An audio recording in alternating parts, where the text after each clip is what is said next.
everybody, welcome back to Mel's Board Game Room. So today I am doing my top 9 games of the games that we played during the month of September, because we're now into October, so we can have a look back. First of all, let me show you the stats. So let's go here. So in September, I have played 40 times with 31 different games. I played at 2 locations. I went in Red Deer for one day, and then the rest of it was at home. And that was 2% of my base collection. And my H index is 2, so that means 2 games have been played 2 times. I didn't play 3 games 3 times. It could have been more than 2 games played 2 times. So there was actually a good variety of games that got played over the month of September. You're going to notice my H index is almost always fairly low. I tend to play a lot of different games more than play necessarily the same game multiple times throughout the month. But let's get into it and see which one made my number 9. So in number 9 position, it's Railroad Tiles. Now this is a board game. No, there's no board. So I guess the tile game version of Railroad Inc., which I have never played. So I can't tell you how similar or how different it is. Railroad Tiles was cool though. And the one that I played was my friend's copy. She had all the expansions. So it was a bunch of extra stuff that was in there. We ended up playing 2 times. The second time we added is like farms. I don't think it was called farms though, but we added farms. And I didn't enjoy it as much as I did the first time. And the first time that we played, you're adding different things. So I think the one in the picture here, you can see the sheep. So that was the one with the farm. So, but you're adding tiles and you need to line up your railroads to your railroads and roads to roads. And you're trying to create cities. So you'll have like one with building and you need to have at least 3 to create a city. And then the city is going to score. But if you make it so that they link, now it's only one city. So you will try to create separate chunks of 3 city tiles. So there's a lot of different things into play of how everything kind of works together. And it was really neat. Now it's a drafting game. So in the number of players, we're playing 4 players. So you would get to pick if you wanted the first 2 tiles, there's 2 tiles, 3 tiles, 3 tiles, or the 4 tiles. Now, sometimes having more tiles wasn't necessarily better. It really kind of what you needed for what you're building. And there's also a little location icon on these tiles where which one you can put like a person meeple, or which one you can put a car, or which one you can put a train on.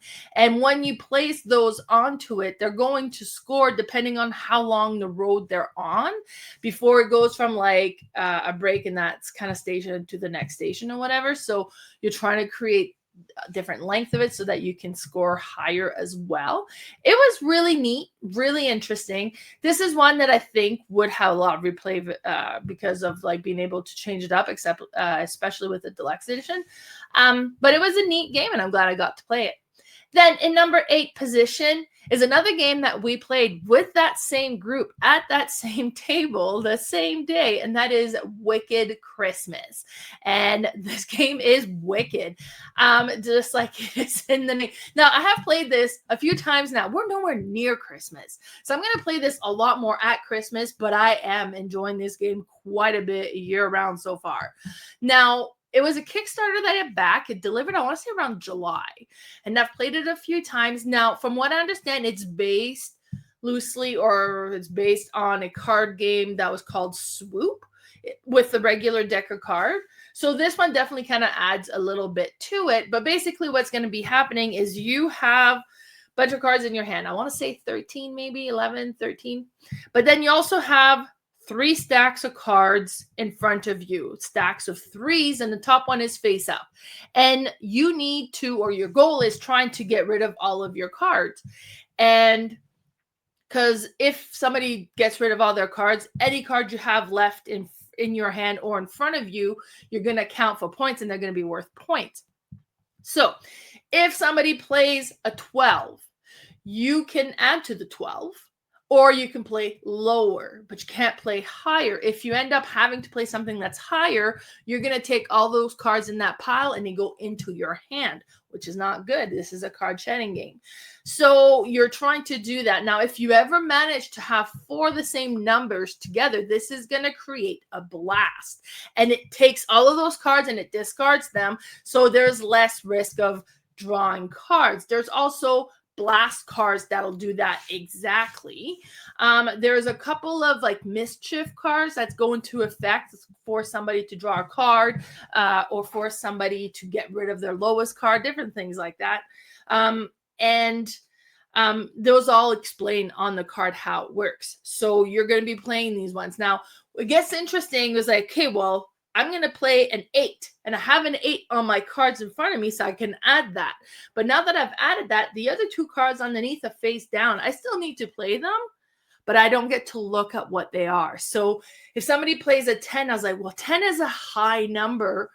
I trust that what I have in front of me is probably lower. So I'm just going to put it face down and take my face down card and put it face up in the middle and hope that I'm not picking up. And if you don't pick up, great. Now, if it was like, oh, it's a 7 and I have a 7 in my hand, so then I can add to it as well still. And you can still create blasts with it and so on.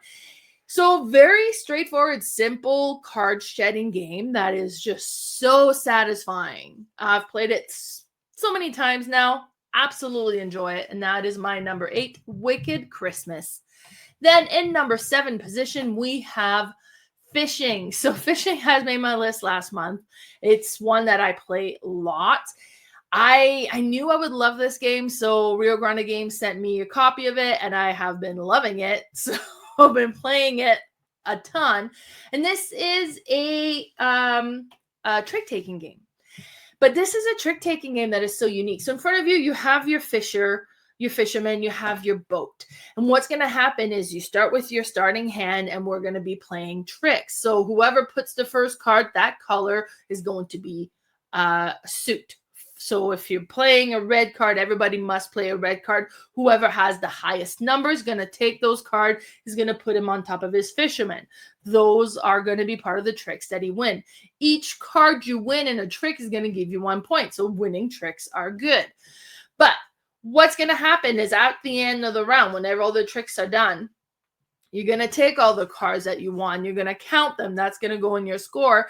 Then you're going to shuffle them. You're going to put them face down on your boat, and you're going to draw the necessary amount of cards that you need for the next round. So let's say it's 10. So you're going to draw 10 cards if there is. If there's extra card, those cards are going to be your draw deck for the next round. If you don't have enough, let's say I only won 5 cards in my trick for some reason.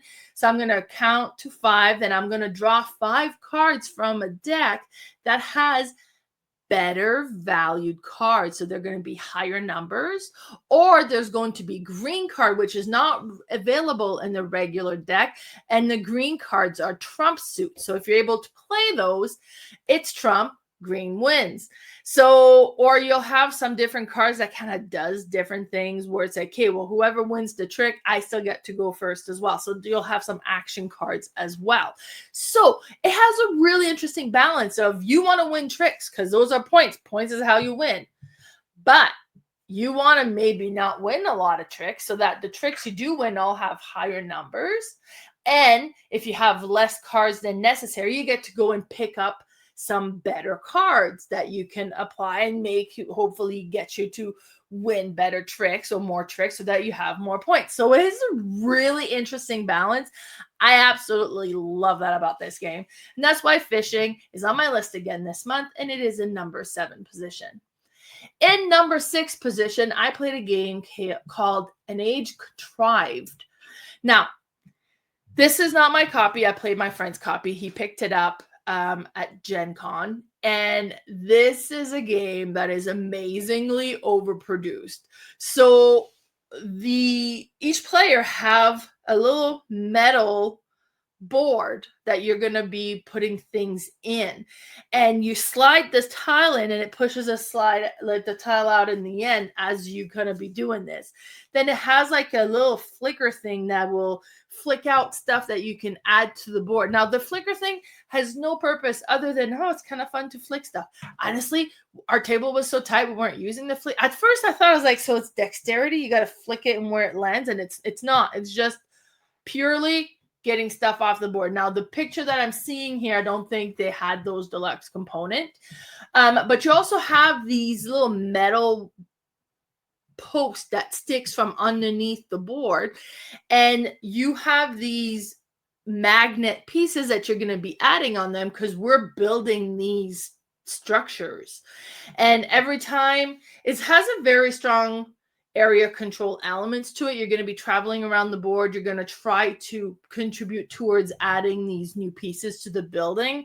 And then if you're the last one to complete it, then you get a benefit and you get area control access there. And you're going to be scoring on different things for like how much you have access on one. And if you're spread out and have access on a lot, and then there's different goals that you're trying to accomplish. But you have these tiles that you're going to be adding. One's wild, and depending on where you add them, they can kind of give you a extra ability or action that you can activate as you're playing them onto the board as well.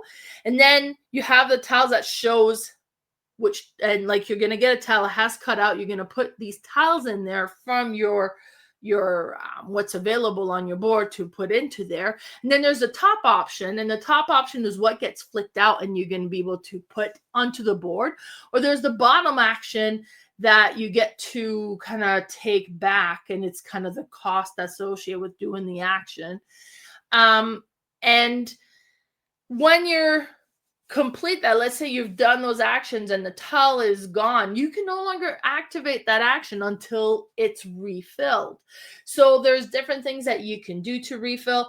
Ideally, what's going to happen is you're going to take a new tile, you're going to slide it in, everything slides over. So now the tile is going to activate different action because it slid out of the way. You put new tokens in the tile you just added, and it's just so interesting. It was it wasn't super complex game, but it was definitely a game that was involved. There was a lot going with it. Like I mentioned, the copy, especially that we played, way overproduced, but it was so cool. Definitely add a really cool element to it. But I really enjoyed that, and that was an age contrived. Then in number 5 position for the month of September was Tower Up.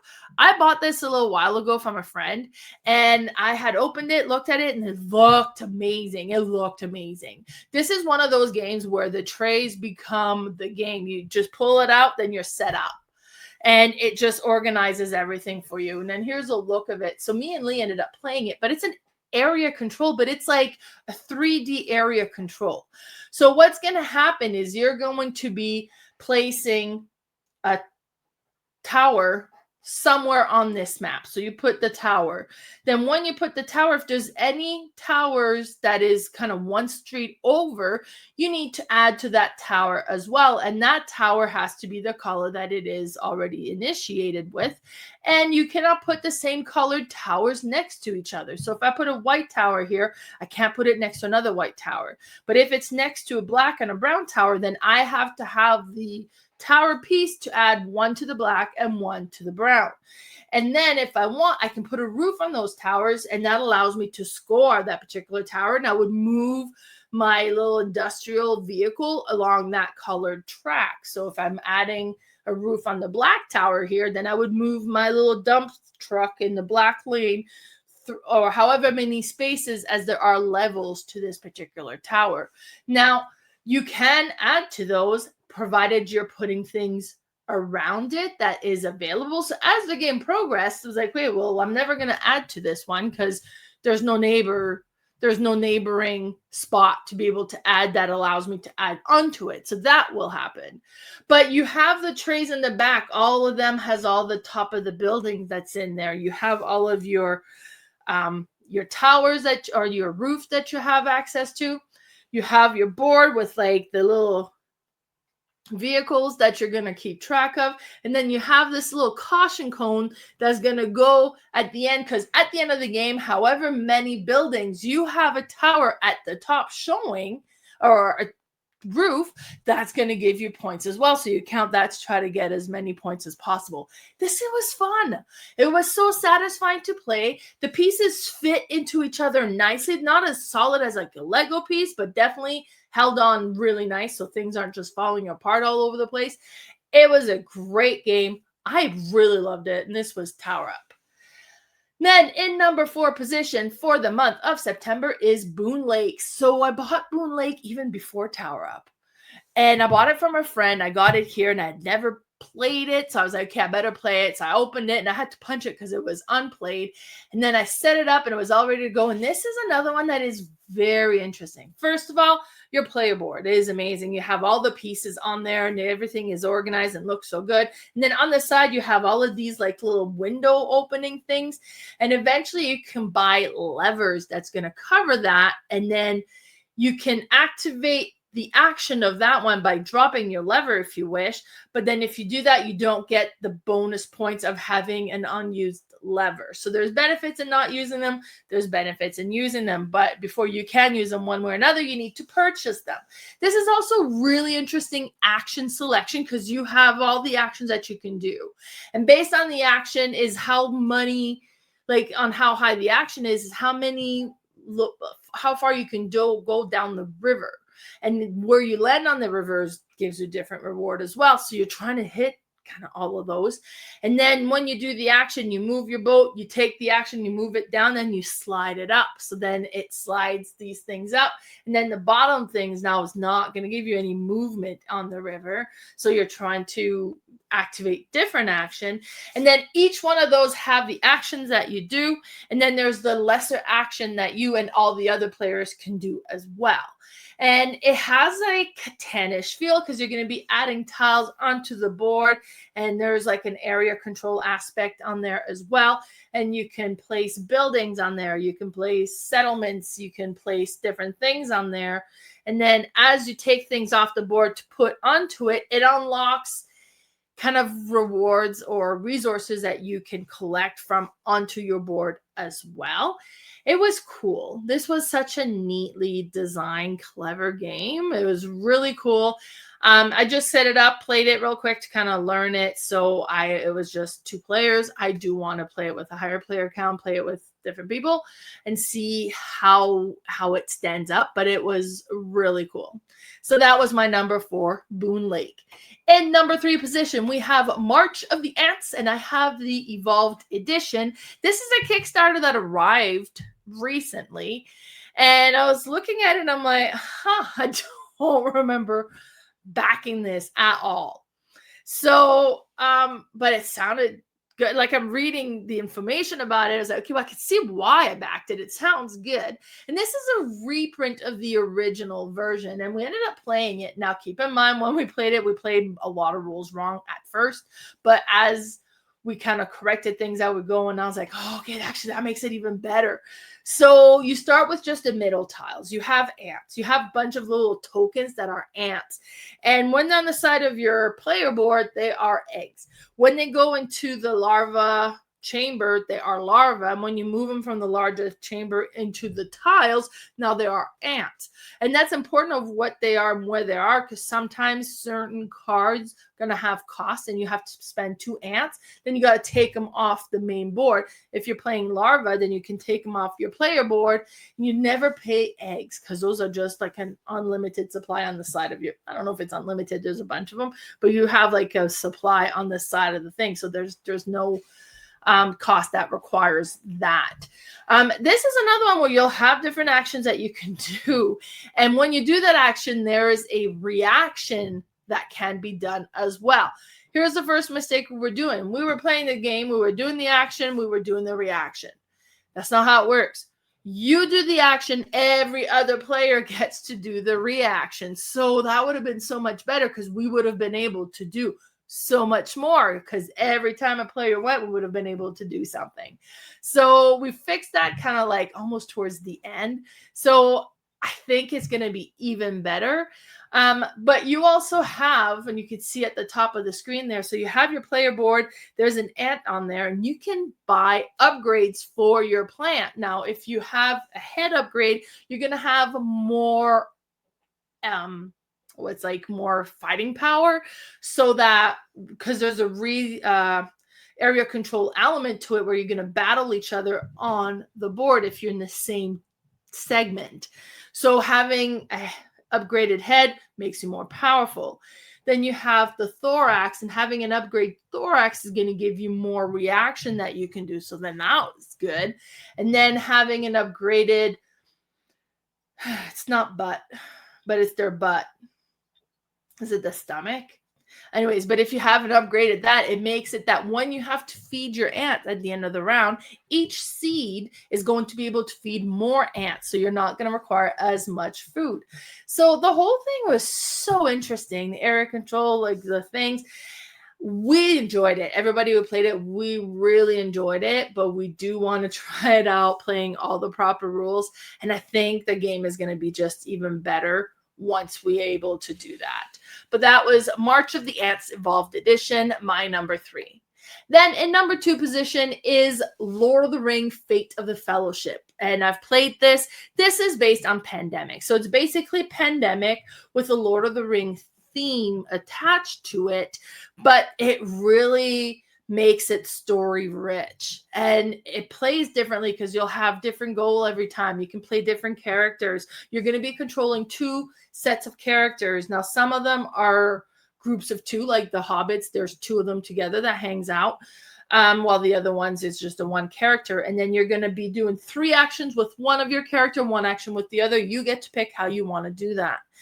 And first time I played, I was like, hey, I've never watched Lord of the Rings, but I love this game. So I ended up buying a copy. It's not here yet. I need to arrange to pick it up. But I have since rectified and watched the Lord of the Ring trilogy, the original trilogy. There's a lot of movies since that original trilogy, and it was good. I'm still going to butcher trying to talk about the evil eye. I don't remember what it was called. The Eye of Endor or something. I don't know.